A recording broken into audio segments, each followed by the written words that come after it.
জাতীয়তাবাদের একটি দল কিভাবে তার একজন স্বরাষ্ট্রমন্ত্রী এটা পারেন না, রাষ্ট্র আবেগের জায়গা নয় বলে এই ধরনের মন্তব্য করতে, আসলে বেসিক্যালি উনি ওনার দলকে ডিফাই করছেন। সংবিধানকে আপহোল্ড করা এটা আসলে তাদের ব্যক্তি ইচ্ছা এবং তার যে দলীয় ইচ্ছার উপরে নির্ভরশীল। সংবিধানটা আসলে মানুষের কারণে তারা সংবিধানকে আপহোল্ড করেন না।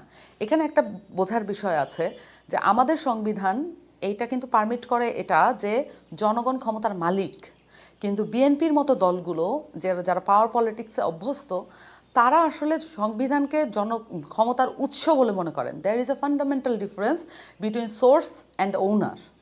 বাংলাদেশের মানুষ এই বাংলাদেশের মালিক, এই সংবিধানের মালিক, এই রাষ্ট্রের মালিক এবং রাষ্ট্রীয় প্রতিষ্ঠানেরও মালিক।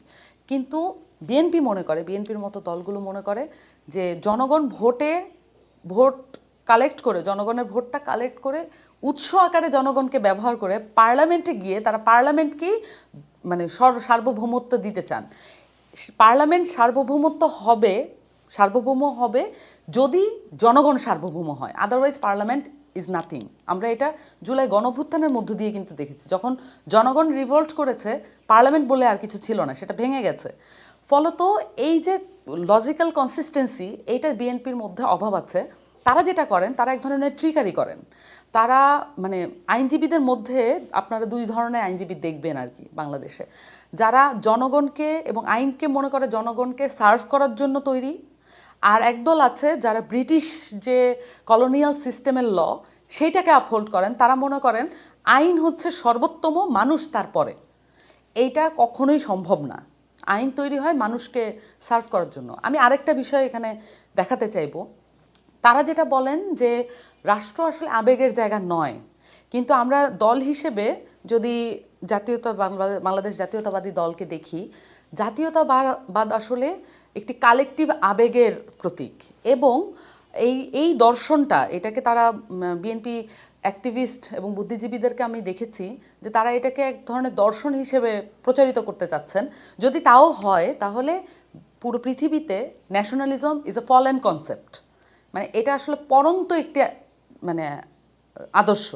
সো এই জাতীয়তাবাদের একটি দল কিভাবে তার একজন স্বরাষ্ট্রমন্ত্রী এটা পারেন না, রাষ্ট্র আবেগের জায়গা নয় বলে এই ধরনের মন্তব্য করতে, আসলে বেসিক্যালি উনি ওনার দলকে ডিফাই করছেন। সো আমার কাছে মনে হয় যে অনেকগুলো লজিক্যাল ইনকনসিস্টেন্সি আছে, লয়ের পয়েন্ট অফ ভিউ থেকে অনেকগুলো ইনকনসিস্টেন্সি আছে। এবং সবচেয়ে বড় যেটা ইনকনসিস্টেন্সি, তার আগের বক্তব্য এখনকার বক্তব্যের মধ্যে। আমরা একাধিকবার ঐকমত্য কমিশনে আমাদের পজিশন সবসময় ছিল গণপরিষদ এবং ভবিষ্যতেও তাই থাকবে। জাতীয় নাগরিক পার্টি যদি কখনো ক্ষমতায় যেতে পারে অবশ্যই গণপরিষদ নির্বাচন তারা অনুষ্ঠিত করবে এবং তার মধ্য দিয়ে বাংলাদেশের যে সংবিধান অবশেষে সেটা প্রণয়নের জন্য কাজ করবে।